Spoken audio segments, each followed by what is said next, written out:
গাড়ি করে সবাই সবাই করবে গাড়ি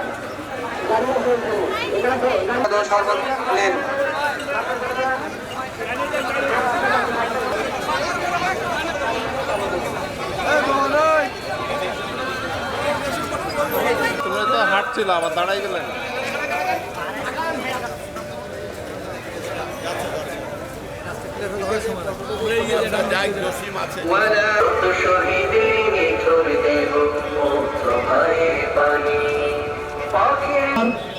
বাংলাদেশকে স্বাধীনতাকে কক্ষিগত করে ৭১ ভারতের কাছে বিক্রি হয়ে দীর্ঘ ১৭ বছর বাংলাদেশের সাধারণ জনতা থেকে শুরু করে আমরা দেখেছি দিনের পর দিন বাংলাদেশের রাজনৈতিক জনতা গেছিল বাংলাদেশ থেকে চিরতরে বৈষম্য দূর করার জন্য।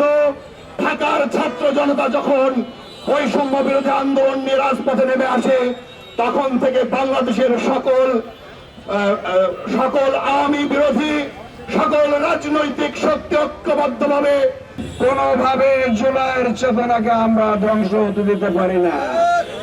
সংগ্রামী ভাইয়েরা আমার, এই কথা বলে আমি আজকে আমাদের সূত্রালের উদ্বোধন ঘোষণা